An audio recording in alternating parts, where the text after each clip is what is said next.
We're gonna roll with sunglasses because that sun is just blasting off the snow.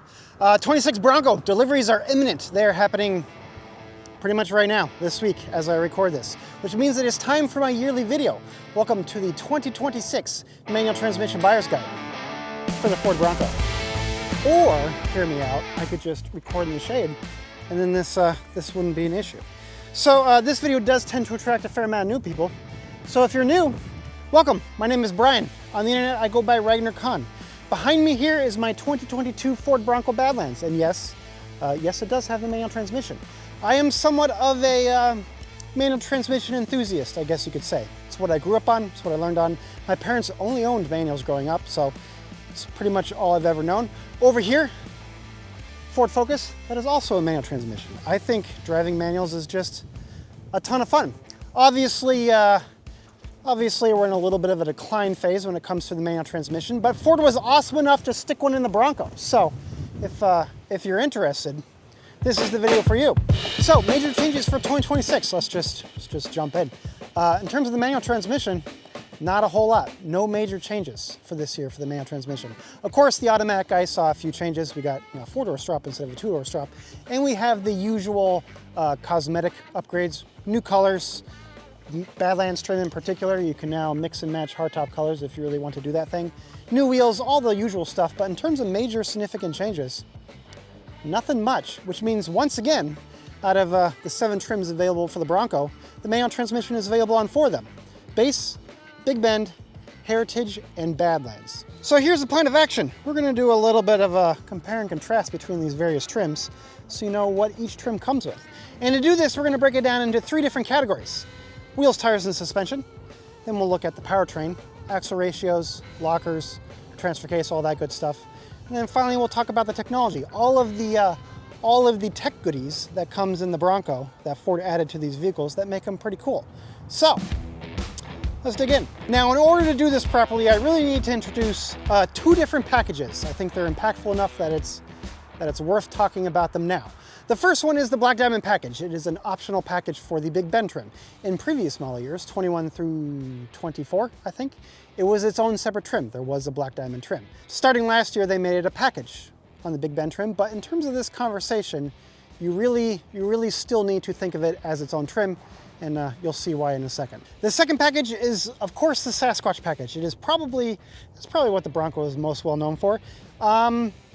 You can kind of think of it as an off-roading stim pack, I guess. It will take your average typical Bronco and it will turn it into an off-roading beast. It is available on every single trim, base all the way up the chain to Badlands. Some trims actually have it standard. Heritage trim has it standard, but it's pretty awesome. Again, you'll see here in a second, but it's pretty awesome. All right, wheels and tires. So obviously, wheels and tires are kind of a personal opinion thing, and honestly, they are the easiest thing to upgrade aftermarket. So I definitely wouldn't let the individual wheels and tires to sway your particular purchasing decision, but in case you want to know, tire choices range from 30-inch all the way up to 35-inch if you get the Sasquatch package.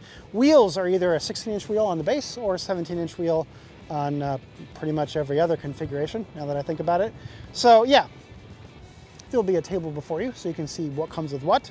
But again, don't worry about it too much. This is the one thing that is very easy to upgrade after the fact. Suspension. So the Bronco has 4 different tiers, levels, whatever you want to call them. 4 different levels of suspension. It's referred to as HOS, high-speed off-road stability suspension.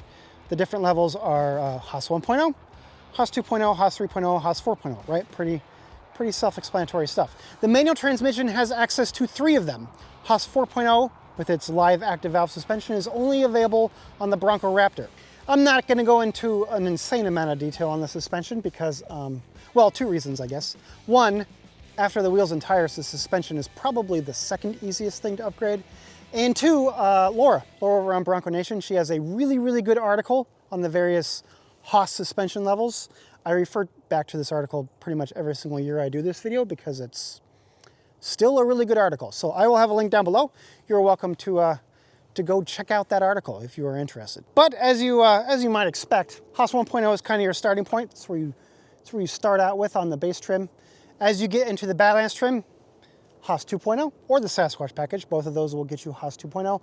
Haas 3.0 is an optional add-on, optional upgrade to the Badlands trim. But you know, quick PSA, you can actually get the Haas 3.0 suspension directly from Ford. So take that for what you will. The last item to talk about in this section is the stabilizer bar disconnect. So if you're getting a little topsy-turvy, you know what I'm saying?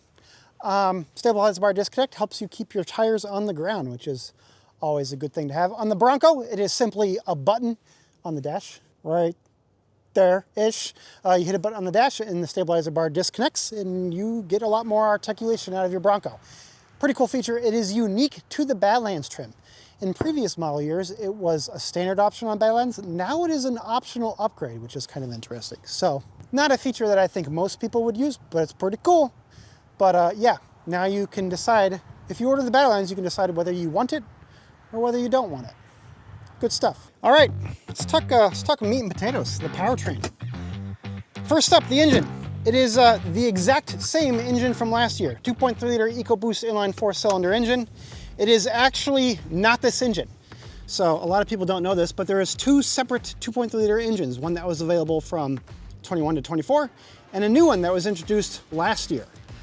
Same horsepower numbers, same torque numbers. There's clearly obvious design differences. Maybe I'll do a dedicated video on this because I see this question all the time. But yeah, I will say, I know a lot of people are gonna ask about reliability. I have heard very little about the new 2.3 liter EcoBoost engine, and you know, honestly, if you don't hear something about an engine on the forums or on Reddit or what have you, it's usually doing pretty good. So I would have, honestly, mine has been great too. I would have no concerns about either of them, but now you know. And of course, the star of the show, the manual transmission. It is also unchanged from last year. It's actually pretty much unchanged since launch. There have been a few tweaks, a few minor tweaks here and there over the years, but overall, it's the exact same transmission that I have. It's good stuff. I really like it. If you want the short version, I go into much more detail in previous videos, so you can go check that out if you want. But the short version is it is a 7-speed transmission, 6 speeds with a crawler gear, a granny gear, whatever you want to call it. And that crawler gear is just chef's kiss. That thing is awesome. It makes the Bronco a ton of fun to drive, especially in you know how it's annoying to drive manuals in like stop and go traffic and drive-throughs and whatnot? That crawler gear just straight up solves that problem. So yeah, it's really good. Easy to drive, easy to learn on. Moving on. All right, now for the stuff that makes a off-roader an off-roader. Let's talk about the transfer case. There's two.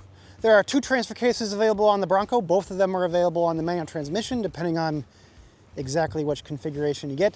The first one is just your traditional part-time transfer case. It's got the standard 3 modes, 2 high, 4 low, and no complaints. It's available on the base trim, Big Bend trim, all of the lower trims have it. The second transfer case is called, in the marketing materials, it's called the Advanced 4x4 transfer case. It is an electromechanical transfer case, and it includes an additional drive mode called 4Auto. 4Auto, as the name implies, is kind of an automatic 4x4 mode. It is very similar in many ways to all-wheel drive. There's a clutch pack inside of the transmission that dynamically changes the power to the front wheels. Not needed for off-roading, to be honest. It's really not needed for off-roading. But if you're dealing with, you know, mixed conditions on your daily drive, it does come in handy. And as you could probably guess, that Advanced 4x4 transfer case, that is only available on the upper trims, but it is also available on the Black Diamond package and the Sasquatch package. So now you can see why I called those out, because they're kind of impactful. You order a base Bronco, you get the part-time transfer case. You order a base Bronco with the Sasquatch package, you get the Advanced 4x4 transfer case. So this will continue to pop up as we talk about more stuff. And now I shall bask in the sun like a lizard because it's freaking cold. All right, next up, axles. There is 3 different axle configurations available for the Bronco based on what trim, what package you get. Rear lockers, front lockers, both lockers, smaller axle, larger axle, different axle ratios. It all varies depending on exactly which configuration you get. Now, if you've been around vehicles a while, particularly if you've off-roaded or towed before, you already know what all this stuff means, and you probably already know exactly what you want. So I'm just going to splash it on the screen. Should be on right now, and you can you know, decide what you want and go from there. If you are brand new to this though, I'm gonna try to simplify it for you a little bit. For the vast majority of people out there, I don't think it really matters. You're welcome to fight me down in the comments below for those of you who have strong opinions, but I really don't think it matters the exact axle or the exact axle ratio you get. Both of them are perfectly adequate for the vast majority of people on the Bronco, but the one that is important to pay attention to is the lockers. Other than the transfer case, which gives you 4x4, I would say lockers are one of the most important tools for off-roaders. They, in case you don't know what they do, wheels normally are allowed to spin independently on an axle.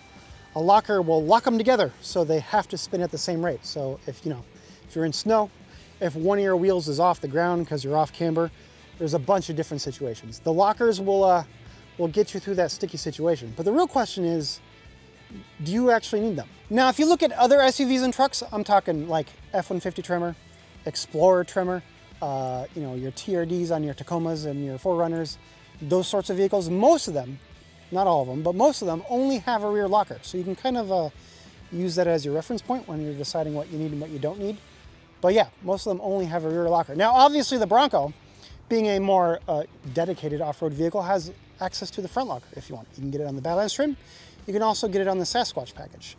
So this is another one of those situations where it really matters if you get the Sasquatch package or not. And obviously it depends on what you're doing with your Bronco. If you are, if this is a daily driver, or more of a lifestyle vehicle, or you're just going to a hiking trail or a campground or something like that, you really don't need a rear locker. I think 4x4 is, which is standard on the Bronco, by the way, 4x4 is perfectly adequate for the vast majority of people out there.